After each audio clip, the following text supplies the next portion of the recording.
Good afternoon and welcome to another episode of the Sunday Spin. I'm Vinny G from the 6-4. This week and every week, the Sunday Spin is brought to you from the good folks at Grooves Records, San Francisco. What's Left Records in the 719 and the good folks at Anonymous Collective Records. Without further ado, Greno, congratulations on the art channel. Great epic special today. How you feeling? Feeling great, man. I'm so excited to have Danny in the house today, man.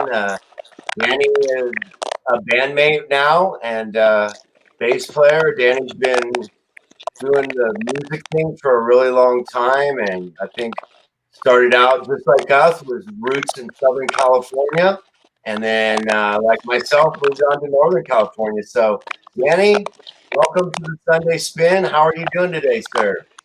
Great. How you doing? How you guys? How you both doing? Great. Fabulous. Thanks for joining us. Quite an honor. We could not be better. How you feeling this afternoon, sir?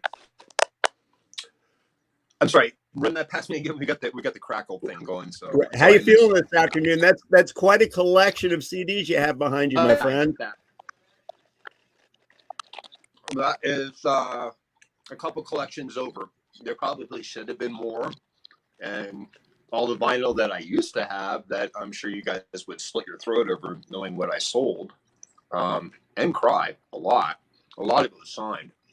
One of the great pieces I had was Stib signed it, Stib Baders, and I met him at the back of the Lords of the New Church show, and he signed it. FTW. He signed that. He signed the first single of the Lords and one of the singles off of this album. I think it was Circumstantial Evidence. He signed, which you guys had Frank on your show, which was really cool. And I regret it. I'll get back and watch. I just haven't had the time. But yeah, vinyl is one of those things that I greatly enjoyed chasing down as a kid, because it was a thrill, like the thrill of the hunt, of the kill, and the capture of like going into a certain shop. They're like, what will they have? What could they have? There were some great shops back then in LA that you can wander around in and just come out with a whole bunch of stuff. But yeah, it's kind of different now. It's interesting. It truly is, Daniel, but you encapsulated that time, but more importantly, that feeling better than anyone I've ever heard do so. I want to congratulate you for that, because that's exactly what it was. It wasn't the thrill of the hunt so much as everything that was associated with that hunt. Oh yeah, it was an absolute thrill to, like, I was kind of think about, like, wasn't sure what you guys wanted to talk about and stuff. It was like, it's really cool, all the records that even like I never went to the Capitol Records swap meet. I did go to the Hollywood one, but it ended up being at the Music Machine there on Pico. And ran out with a couple of great 45s, what I could afford at the time and stuff. But man, those things were, I mean, on top of all the between like Vinyl Fetish, Aaron's, Sound Stations that was in Westchester.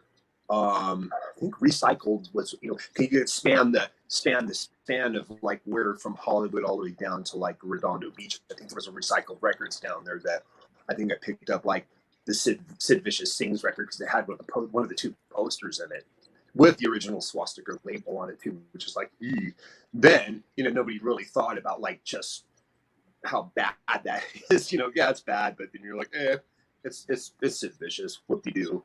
But yeah, I mean, pedal my bicycle all over the place to go find these things. But these days it's hard to find those diamonds in the rough that you found back then. Definitely. One of those diamonds was a real hard one to find, was the Cruising soundtrack that had the Germs on it. Right. That was a toughie to find, and at one point I did have it in my collection. And it is quite the collection. That's awesome. I always like to ask the first record that you remember going out and buying with your own bread, your own money. The very first one. Yeah, I got nailed with that on the independent records thing, or the independent magazine here, with that Bill Foreman's thing. '79, it had to have been the Blondie album that I mean, of all the things I can think of, I'm like, I think it was either a Clash record or the Blondie record that I actually physically bought a piece of vinyl, and ended up being, my demise up for 20 years of collecting shit. That was the first one. Unfortunately, that record, my brother and I weren't getting along, so he decided to put deep grooves into it, as they would say, but just not the correct deep grooves. And do you still talk to him, Danny? Oh yeah. We swap music. Okay, good. Glad to hear it. Yeah. Well, I mean, first record and all, right? But Yeah. wow, Oh yeah. what great examples. And the thing that stands out to me, Greno, is 1979, yes, but New York City punk rock band, Mm-hmm. London, UK punk rock band. He had both bases covered. Yeah, the thing that sunk me on it was I saw the video record of it, and actually I have the video of that record. So they did, like, for the whole album was a whole videos of it, either it was live or stage stuff that they did. But yeah, I have that. That was dynamic. I think that was a kind of more of a turning point in my head. I mean, just for the whole punk thing, but even like, Blondie out of New York City and stuff. I wasn't, it's funny, is like, people give you that dynamic of like, what do you like better? Or they give you like, what should you choose from? Is either going to be the Pistols or the Ramones. Well, I gravitated all towards everything that was outside of what the U.S. was. So it was all English stuff. And it was, Buzzcocks, Sex Pistols, Wire, Slaughter and the Dogs. I think it was like the early 80s that I saw the punk rock movie. And that just really, if anything, really catapulted, the whole fucking string. On top of that, it's like, I think they both played together. It was like the Devo De-Evolution film with the punk rock movie at the Fox Theater in Venice. And God, that was it. I was hooked on Slaughter and the Dogs, for sure, and Eater as well too. I mean, everybody liked the Pistols. That was just one thing, but you didn't really get the whole flavor of everybody else because of just that small, small, narrow informational line that you had, other than you're just meeting with friends and hey, check this band out, hey, check that band out, but you didn't really, you don't have everything like you have now, which kind of, it doesn't ruin it, but it was kind of, like I said, it was more of like an Easter egg hunt of finding things in the record stores with that ability of like, knowing some things and like, wow, that record cover looks cool. Or like, here's the worst example of, like, say, before you guys get to like what's my worst example of the punk rock record, is like, I love the Slits cover. Every time we pull, my friend and I had this conversation about this record, and every time you pull it out and look at it, it's like, this looks like it would be a fucking rocking record, and it sucks. Ooh, it's so disappointing. I like Dave Albertine's solo album 10 times more than I like the first Slits record. And Budgie played on that from Susan the Banshees. It saved it, but it didn't. I still can't bring myself to listen to it. Well, I love that you mentioned the punk rock movie, which has been a staple for Greno and myself these many decades as well. And yeah, folks, if you haven't seen it, it's not hard to find. It's everywhere. Check it out. I love that he mentioned Eater, Greno. Props to you, Danny. I don't know how much you know about what's going on in the UK right now. I'm sure you have every bit of information as me, but what do you think about Eater getting back together and the re-release of their new single?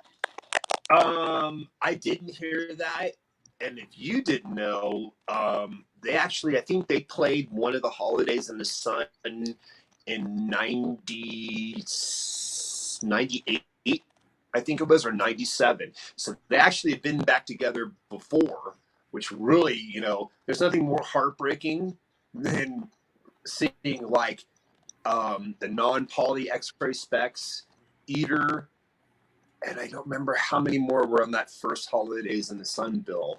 But it was completely heartbreaking not to be able to be there and see that. But I have been to over for 2 of those festivals, for the One of the Holidays in the Sun and one of the Rebellions, and it is Wow.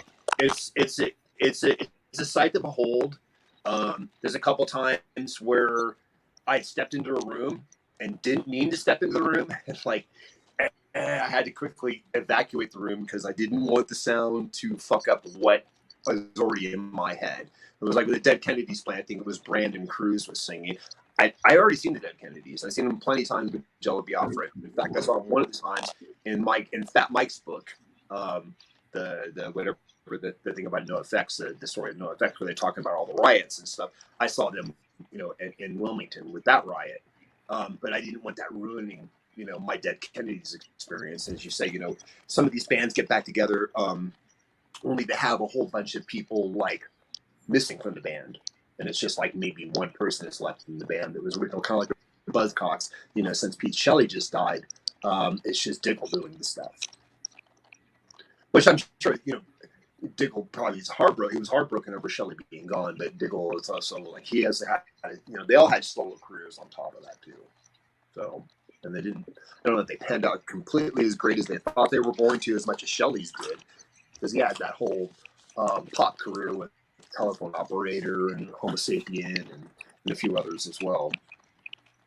But yeah, I'll now that you mention that, I will definitely check that out, the Eater thing, without a doubt. Yeah. Shout out to our friend Andy Blade if he's out there watching. I doubt it. I don't know what time it is in the UK, but anyway, yeah. Eater's back together. It's an exciting time out there. Yeah, they're into the AM right now. deep into the AM. That's right. Fabulous. But it is an exciting time. So, having said that, Danny, how has the recent opening of the gate, so to speak, been affecting you as a musician? Again, I'm getting the crackle thing. So, as I said, hey, Vinny, can you repeat that again, please? Yeah, I'd be happy to, Danny. Since the floodgates have opened, live music is starting to be available to people. What are your plans? Well, right now the plans are. Let me tell you this: so floodgates being open, and if you've been locked up for the last year and a half almost, it's a little unnerving going into a large room with a lot of people. Last night I went and saw the Billie Holiday play in Colorado Springs, and they had us all properly separated and masked the whole time, and I was like thinking, like, my anxiety is just like 1 inch from causing me to go to the mental room and the rubber room, and it's like, I'm used to breathing without the mask. I wear it just in crowded areas, but I'm hoping that we can get past all this stuff, as everybody else hopes and wishes and crosses their fingers that this shit just doesn't get any more worse than it could possibly get. On top of that, the rest of your question is like, well, Glenn and I have been working with Aaron and Colin and Nathan, for the Halloween thing that occurs every year when possible, minus a pandemic, as we're doing the Alice in Chains thing this year. It's all on that. That was I'm glad to be a part of this because it gave me a better perspective of Alice in Chains, which I didn't have a lower opinion of them. I just never delved deep into their stuff, so it was made a very interesting, kind of decision in my mind of like kind of going through the songs and something like. Actually, these were a lot more tougher than most things that I've worked on. Between some of the Pretender stuff is kind of difficult. But there's some things with Alice in Chains too that are just a little more touchier to work with. And then on top of that, I've got the label that I started, which is the label came from our first CD that we put out, the Sixth Sense one. Hang on a second, I'll pull it out. So this is, besides the writing on here, I'll try to dance this around so nobody can read it. But that was the first record, and it went out on as Pete's 9mm Records, kind of like a spoof on. I don't know who's I kind of know it, but I kind of don't know it, and I really don't care too much of myths of things, but it was based off our guitar player singer died from a 9mm bullet to the head in our practice place, and then we finished the CD. We were in the middle of recording while we were doing it, which kind of explains that in the record as well too. What kind of sort of happened? It's a bio from my perspective of being joining the band, and then when it all ended, and then I walked away. So on top of that, there's the next record outside of the Sixth Sense one, which I'll show you the actual Sixth Sense cover. There's that cover for the album that just came out, and then the second one in the series of the 9mm piece records is a split between Idle Night Gallery, which I was a part of, and Idle Hands, which is another kind of like pop punk, not too pop punky, but more kind of leaning towards like maybe a pop Buzzcocks sounding kind of thing. And then I've heard the split with the Idle Hands stuff between like the Cult and the Cure, and then after that, these are the three that are actually got money down at the press waiting. So this is the next one out of a lot, which is Incest Cattle, which is the band I played in LA with, that had John Napier in it, who played with Civil Dismay, and then that band called the Mongrels, and then we formed that band together, and then we quit and broke up, or I was kicked out, and then they carried on for a little bit, did some recording with Don Boyles and Paul Cutler of 45 Brave, and after that I guess he went on to like E. coli, and then some other band, and then Ethel Meat Plow, which actually got some fame. And then from what I read in some articles and stuff, that Kim from Sonic Youth got really upset when they played at one of the Lollapaloozas, and I guess there was some sort of sexual nudity kind of shenanigans going on, and she kind of got upset about it. It's really funny. It's like, okay. But yeah, those are the three that will come out on that label this year. And Danny, how can people access, like, because there's people that are ready to buy this record, so how can they do that? The Sixth Sense one limited edition too, right? Limited edition. Yeah, I'll try to answer the question with that. I think I pretty much caught everything. The Sixth Sense one is just right now. It's through Facebook on Sixth Sense, and then if you want to go deeper into it, it's in Discogs as well too. Just kind of, these are limited edition. The reason why I put up the Sixth Sense one was when it was the 25th anniversary of my friend's death, on top of like the recordings we did, and I had it just a practice tape, a listening to tape, a critiquing tape of 6 songs that actually got lost after he passed away, and they were pretty damaged on a pretty crappy tape, and they got damaged, and at some point I managed to transfer them. Unfortunately, I wish I had the original crappy tape in order to put it down on the record, because it would have taken some of the hiss out of it. But you can't do much about what's already lost. So unfortunately, that tape, it disappeared.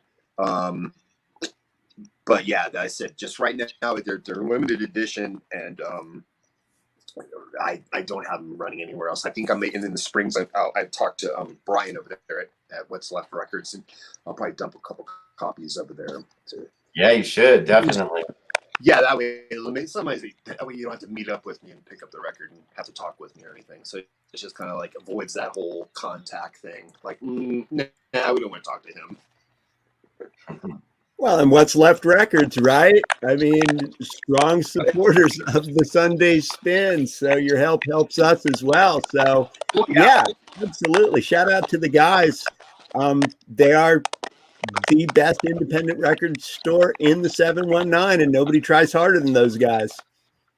No, yeah, I mean, at one point, Independent was like one of the bigger stores that actually had a whole lot of stuff in it too, and I frequented many times on top of what was I think it was Recycled Records, again, another one of those recycled ones. They had cool shit. I spent a whole paycheck once. I probably had myself maybe like $10 for 2 weeks to live on because I just Yeah. like. Well, you know, peanut butter's okay if you got good tunes. Oh yeah, that and like Top Ramen. It's like Top Ramen and a lot of records. Oh, you know, where else? Rock and roll way. You didn't have all that access like you got now. You can buy something. You know, as I saw, like for $2,500 was a Japanese. Was somebody in Japan had a test pressing of the Pistols Bollocks album, and they wanted $2,500 for it. I'm just like, oh my god. Yeah, my friend would have paid for it. If he had It's a lot of ramen. his account, yeah, he would have definitely blown that one. No doubt. Danny, I'm curious about this. You were in California for a long time. What was the difference in the scenes? Again, I know the punk scene evolved immensely during the 80s and whatnot, but talk about the difference between like playing in LA and then getting established up in the Bay Area, Sacramento, and places like that, where Sixth Sense was from. You know, it's funny that you say that because on top of like growing up in LA and through all that punk scene and stuff there, I go up to Sacramento a lot because my aunt lived up there. So I got to see Fang. I saw Personality Crisis, Toxic Reasons, and some of the other local bands there. So those were some of like the early shows that I got to sneak up there and see. Oh yeah, and I saw DIR or DRI at I think it was one of the first tours they did through the States that they played in Sacramento. And they played at some little club somewhere in downtown. And I was standing by the stage waiting for them to come on. I was looking at their set list that went from the ceiling to the floor of the stage. I'm like, wow, that's a lot of songs. Yeah, right. But you know, there's a lot of documentation on the LA scene. And one of the books I haven't gotten to yet, but I'm kind of eager to read because I knew a lot of the gang members there in LA. You were trying to survive. It was like a game of like, I don't know what's a good comparison to think of, like maybe rollerball or maybe like Soylent Green or something. Like you were just trying to survive without you getting sucked into the system or getting pulled into a gang or whatnot and stuff. But there was a lot of differences in the LA scene between the FFF, the Lads, the Suicidal Psychos, and a whole host of other ones, and including that book that I haven't gotten to yet. Where it's at, what's the title? Disco's Out, Murders In, which was described one gang member of that whole scene and stuff. It was ugly. Where as you got out of LA and stuff and you went to Sacramento, and it was more of like pretty much what probably the LA scene really originated as, is like everybody knew everybody, and if you were a newbie you were kind of introduced to everybody around there and stuff. And I met quite a few people there, my early ages, teens and stuff. And no, it was cool. It was a lot of fun. Rat's Ass and his brother Charlie. So if you don't know who Rat's Ass is Tales of Terror. And they are renowned through, kind of a very cult status, all the way up to Duff from Guns N' Roses was like, they played in town for some, I don't know whether it was a mashup of a bunch of people in the band, but he asked my friend, the promoter, Brian, he was like, hey, he's all, where's Rat's Ass at? Because if you don't know who Duff McKagan, or is McKagan, what band he was in Farts. Yeah, was he a drummer then? I'm sorry, what? I believe he was a drummer. The bass player. Duff's the bass player. No, I know, but I thought that he started as a drummer in that band. I heard him a few times, and I didn't remember who was what in band, but yeah, I remember him in the Farts. I remember the Farts, and I remember that, but no, it's cool. And even later in latter years of the Sacramento scene and stuff, it still was very cool. There's a lot of camaraderie between the bands and the fans and all that. And I'd still go over to San Francisco and still see shows and stuff. And But San Francisco scene's really cool, really laid back and stuff. That's I don't know, not wear a flower in your hair, but at least it's very passive and not that aggressive and stuff. Unlike probably Denver in the 90s or the early 90s and not late 80s with the whole skinhead infestation, where a lot of bands just didn't want to play in Denver because of the whole skinhead thing there. They caused problems, yeah. And in fact, I got screamed at by Keith Morris for, fighting off the skinheads, and all of a sudden he's yelling at me and telling me to stop being violent. I'm like, buddy, you're not down here, you're up there. Right. Um, Come on, Keith. yeah, what's up with that, Keith? Man. Definitely some funny stuff. Is like, that it's kind of sad because you wanted a lot of bands to come through in the 90s and or that early 90s, late 80s and stuff. But I think we even refused, or not refused, but just we just didn't play up there that often. We played up there a few times and as the Creeps, and it just like the scene got ugly.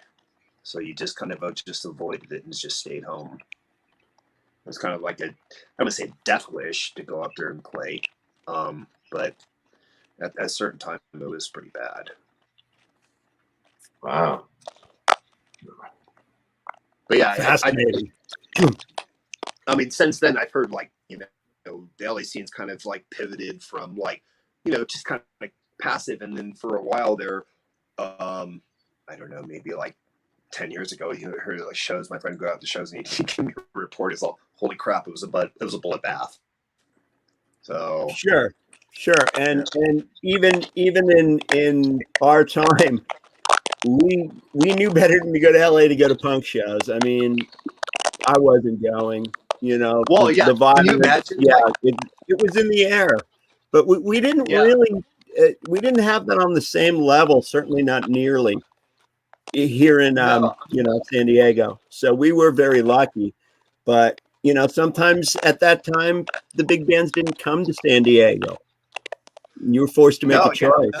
I mean, you guys got Battalion Saints out of there, which is probably the best known punk band from San Diego.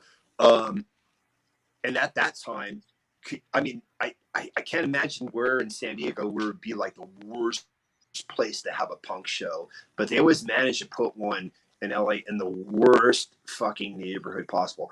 The Vex was in East LA.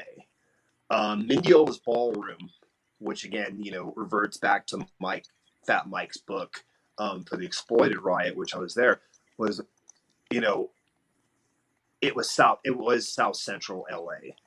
And of course, here's punk, mohawk, skinhead, spiky hair, walking through their neighborhood and stuff, and going to go see a show, and a whole riot erupts out of the middle of it as well too. And I think when I ran, it was Youth Breed was on stage. That was the last band that played when the cops entered the place and decided to thump everyone, and then proceeded to the whole beatings afterwards. But what other crappy? The Thunderbirds, which were the skate team, that they had punk shows at their practice place in Whittier. And that was kind of interesting because it, again, crap neighborhood for, punk shows, but, sometimes people wouldn't say shit to you and sometimes they would. Another great place was the Coco Club in downtown LA on 3rd and Spring. This guy, JC, who is friends with Stiff Bader, had opened this club with a couple other people. And it was just kind of like a hangout place. And I mean, in downtown Los Angeles, 3rd and Spring. That was right in the middle of Gangland, USA for the Vacos. And I had, been threatened a couple times over just walking to the club, that I was going to get stabbed or killed. It was very interesting, to say the least, and surprised I don't have, wounds, from the battlefield, on top of the surviving Kathy DeGrand, which wasn't too that. I mean, that might as well have been plopped in Beverly Hills instead of Hollywood, because nobody really screwed with you other than the police did. Good stuff, Danny. Wow. Taking us back a trip down memory lane. And that's what we love to do on Sunday Spin. I think at this point, Danny, we'd kind of like to give the floor to you and let you do some shout outs and, let the people know who you love. And yeah, man, it's been such a pleasure having you on today. All right, shout out. Wow. I heard about this at practice. Poor Nathan had to squeeze one out. So yeah, it gave me time to think about this for a little bit. So the dude that sat in and endured all of our bitching and complaining with us, J.R. Thompson. So it's J-R Thompson who recorded the Sixth Sense stuff with us, and then had to deal with us afterwards after the tapes were lost, and then we recorded all those songs. We were discussing payment because he'd sent me some DAT tapes that apparently I've got some more stuff, like probably about on top of the 3 that I showed you. I've got like probably 4 more records that'll be coming out. His thing was, I asked him, hey, what do I owe you for you sending these tapes? Because he spent $18 sending me the tapes, and he's all, hey, just send it to a charity. So my shout out goes to a charity. It's Guitars Not Guns is the charity. Very good. They provide guitars and lessons for children who are troubled, or teens that have issues and stuff. So at least it goes somewhere that it could provide somebody an outlet versus an anger that can't be resolved. Fantastic. Yeah, it's the first rule of people in our line of work, sir, is we look after the future generations. Of course. No music in schools, we got to do something. So great call there, sir. Very good. Yes. Yeah. You couldn't think of something better. I could say, oh, my mom, or oh, my hamster. I love my hamster. But no, I'd rather go somewhere where it can be used in a rightful way. Get somebody that can take in their hand, and like the whole the Woody Guthrie my drink got to me. This machine kills communists. So hats off. Absolutely. Couldn't get any more punk than that. That's right. Summing it up on the Sunday Spin, we're hanging out with Danny Stewart. And Danny, it's been a blast, man. We're looking forward to your releases coming up and the Sixth Sense record that's already out. So everyone go check them out and get on them phones too. And call Blood Plus Records and be like, hey man, I need that Sixth Sense record in the house. I need that red vinyl. So, but yeah, it's been a pleasure, man. And yeah, we look forward to great things from you in the future. Well, working on it. Yeah, I can't wait to hear more about the project going on too. It's very exciting to hear it progressing, and obviously I'll get the updates through Greno. But we want to have you back. Great. Maybe somewhere at the wrap up of the sessions. And sit you guys down and talk to you about it. And truly, I'm looking forward to that day, Danny. So I want to thank you myself. Well, no, thank you. And you guys have a good evening. And it's happy hour. Drink up. Happy hour. Fabulous. Moment on the Sunday Spin, ladies and gentlemen. We've been hanging out with my man Ben on the Spin. I'm Greno. We had Danny Stewart. Just want to say thanks to each and every one of our guests for season 2. It's been fantastic. We're going to take some time off, and we will be back probably in the first week in September. So much love to all of you guys. Sunday Spin is brought to you each and every week by Grooves Records, What's Left Records, and the Anonymous Collective. Don't sleep on the Technicolor Dreams YouTube channel. We're always there for your viewing needs. We got all kinds of zany programming each and every week. So everyone enjoy this endless summer, and we will see you on the flip side. Greno, my man, not to interrupt, but we have to wish the fabulous Joe Madden a happy birthday. Awesome. Joe, happy birthday. Happy birthday, Joe. Thanks, you guys. We'll see you in a couple weeks. Thanks for watching The Spin. Winner, winner. All right. Excellent.